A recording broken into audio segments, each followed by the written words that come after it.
Hey everybody, I thought I could just show you a little intro of how to just add some effects, some cool things to images to turn them into videos, and that maybe that can help you improve on the ads you're running.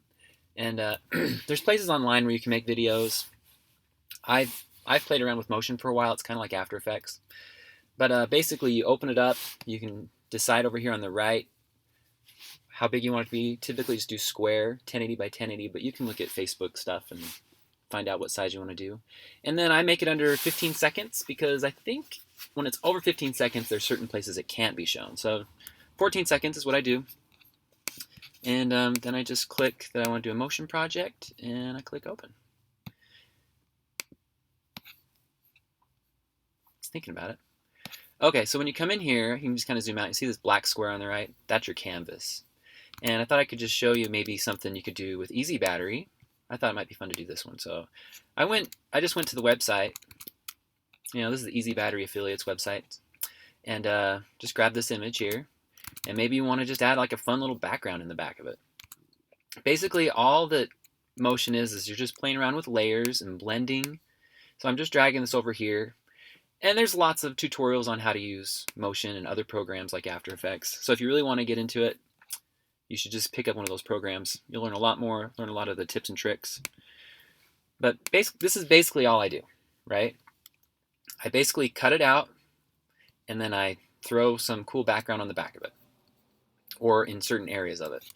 And so you see it doesn't fill the whole thing, so I just hold shift and click and drag, and that maintains the aspect ratio when I click and drag with shift. And you know what? We want it to be small because we can put a background in the back. We just want to see the whole thing real quick. And so what they call this is they call it a mask. So if you come into here, down at the bottom, right over here, we just have this mask here, and we're going to do a Bezier mask because you can play with it a little easier. And we're going to apply the mask to the group instead of, it groups the image here. So we'll go to the group. And so down here on the bottom, this is your timeline from 0 to 14 seconds. And you see the image is there the whole time. If you wanted your image to be shorter, you can just kind of click and drag the end, and then it disappears. So you can have different elements that show. You can keyframe, which means you can animate paths and things like that. But you can look all that up. This just kind of gives a basic intro. So I'm going to show you real quick what I do here is with a mask. So I just click here. I'm going to apply it to the group. So anything in that group will get the mask on it. And I just zoom in. And on a Mac, you can just pinch. And so I just come in and I make sure I select my mask again. That's a Bezier. And I'm just going to start clicking around here. So if you click, it'll be like a straight line. Like, look, it's very angled. So if you click and then you click and you drag, it turns it into a round line. You round it by moving these little angles.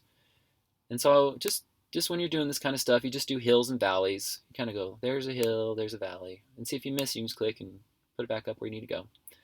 If it's a straight line, it's really easy. You just go straight down to where it goes.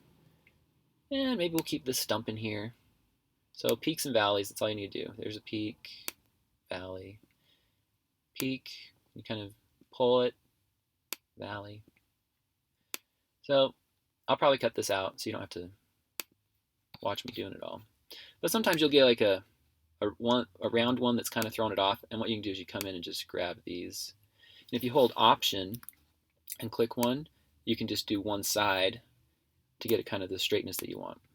Because what you do is just do a really rough mask. This is what they call a mask. And then you can come in and fix any little things that are done. So sometimes I'll just do a lot of like really angled ones. And then come back, and when you can come and click on it. So if I right click on it or two finger click on a Mac, you can change it to linear or smooth. Linear is very angled, smooth is the round part of it. You can do similar stuff to this in Photoshop. And sometimes in Photoshop I'll make a mask and then bring it in. And I can show you one that I did here in a little bit. But I'm just going around this battery. We're going to make it beautiful. There we go. And just kind of come. See how that's like thrown it way off. So I just hold Option, bring it down so it's straight. Like that. Make that a little rounder. Sometimes these handles are in the way, so you can just kind of zoom in more and you can, whoops. Ah! Sometimes that'll happen. Sometimes that'll happen. If this happens to you, accidentally double click and it makes the mask already, just know that not all is lost. It just makes it a little bit of a pain. You have to go in and add points.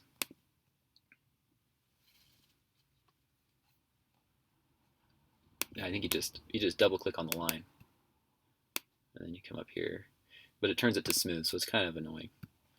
I might just start from the first because well, another thing you can just, if you get stuck like this, which happens to me sometimes. So what you can see is I've created this mask, and you're like, what? It disappeared the battery. So this is one of your key places up here, this HUD. You click that, so it's showing, and it gives this little window here. And you can see a lot of options here, but also if you come over here to your inspector, like if I click on this, on any of the things, the inspector gives more, inspector gives more options like properties, behaviors, filters, masks, and those are all things you can look at and just play around with. But basically if you flip, these are your mask controls, you can flip it around, just invert mask, and then you have your battery there, which is cool. And, oh, just don't want to move the mask. Command Z is my friend. And then you can just bring that down there, right? Maybe you want a cool background. So what I like about Motion is it just gives you some fun little, so if you go to your library over here, you have behaviors where you can move stuff and make it fade in and out. Filters are just kind of fun little effects you can add to it. You can kind of distort things. You can play around with these. And you can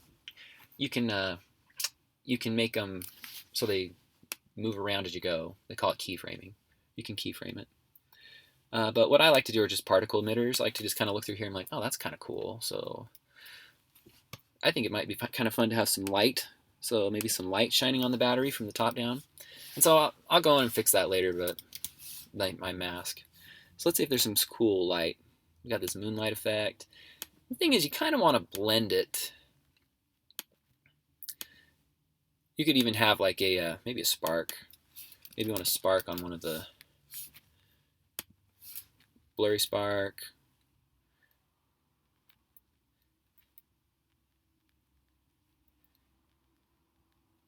Red spark, sparkle, I don't know.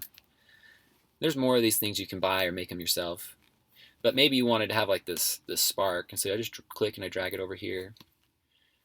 And it shows up here wherever you're on a timeline, and so sometimes you want to come up here, you just move it to where you want. You can move it around, click and drag it, or you can hold shift and just do the bracket key. It'll move it where you want. Or hit I or O. So like if I come down here, I hit the O key, it'll move it all the way down, so make sure. Oh, it's thinking about it.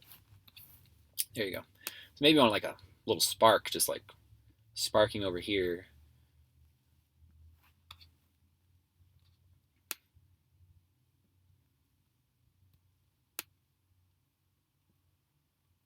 But my computer's being kind of slow.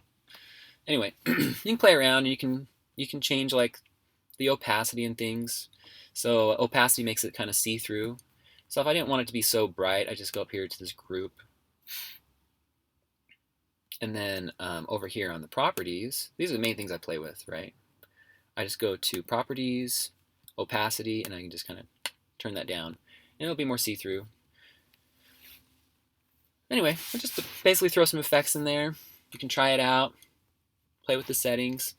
If you can create circles and things, like if I wanted a circle, like wanted a new red circle over this, I'd go like that. I would change it just to an outline. And then I'd turn the off this, and it's really thinking about it. Oh, there we go. So if I want my own little circle, I just do that. And I would just do outline, turn off that, and crank up the width of it.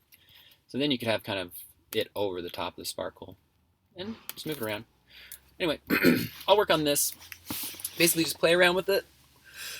And then I'll post what my final one is here in the group. There you go. That's how I use Motion. Anyway, let me know if you have any questions. Carry on when your good works.